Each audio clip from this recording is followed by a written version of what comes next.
ಸೈ ಸೀಲ್ ಬಿದ್ದಾಗೆ. ಯಾಕೆಂದರೆ ರಾಮಸ್ವಾಮಿ ಅವ್ರನ್ನ ಗೊತ್ತಿರ್ತೀರ, ಅವ್ರು ಯಾದವಪುರದಲ್ಲಿ ಇದ್ದಾಗ ಅವ್ರ ಜಿಲ್ಲಾ ಪ್ರಶಸ್ತಿ ಬಂತು ಅವ್ರಿಗೆ.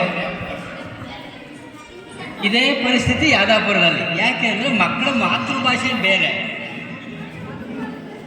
ಅಲ್ಲಿ ಗುಣಮಟ್ಟದ ಶಿಕ್ಷಣವನ್ನು ರಾಮಸ್ವಾಮಿ ಅವ್ರು ಕೊಟ್ಟರು. ಯಾವುದಾದ್ರು ಶಾಲೆ ಉದ್ಧಾರ ಆಗಬೇಕಂದ್ರೆ ಕೋಳಿ ಮಟ್ಟೆ ಬಾಳೆಹಣ್ಣು ಉದ್ಧಾರ ಆಗೋಲ್ಲ, ಶಿಕ್ಷಕರಿಂದ ಮಾತ್ರ ಉದ್ಧಾರ ಆಗುತ್ತೆ. ಪೋಷಕರು ಏನು ಪ್ರೋತ್ಸಾಹ ಕೊಡ್ತಾರೆ ಅದು ಸರಿಯಾಗಿ ಬಳಸ್ಕೋಬೇಕು. ಪೋಷಕರು ಎಲ್ಲ ಕಡೆನೂ ಪ್ರೋತ್ಸಾಹ ಕೊಡ್ತಾರೆ, ಎಲ್ಲೂ ಇಲ್ಲ ಅಂತಿಲ್ಲ.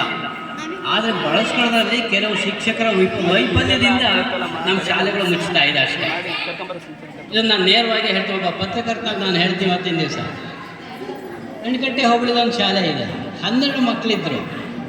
ಅಲ್ಲಿ ಒಬ್ಬರು ಟೀಚರ್ ಕೆಲಸ ಮಾಡ್ತಾಯಿದ್ರು, ಚೆನ್ನಾಗಿ ಮಾಡಿದ್ರು. ಒಂದು 15 ಮಕ್ಕಳು ಆಯಿತು. ವರ್ಗಾವಣೆಯಲ್ಲಿ ಇನ್ನೊಬ್ಬರು ಟೀಚರ್ ಬಂದರು, ಅವ್ರ ಯಜಮಾನರೇ ಬಂದರು ಅಲ್ಲಿಗೆ. ಇವತ್ತು 45 ಮಕ್ಕಳಿದ್ದಾವೆ. ಆ ಶಾಲೆಗೆ ಹೋದರೆ ಇಂಗ್ಲೀಷಲ್ಲೇ ಮಾತಾಡಬೇಕು. BO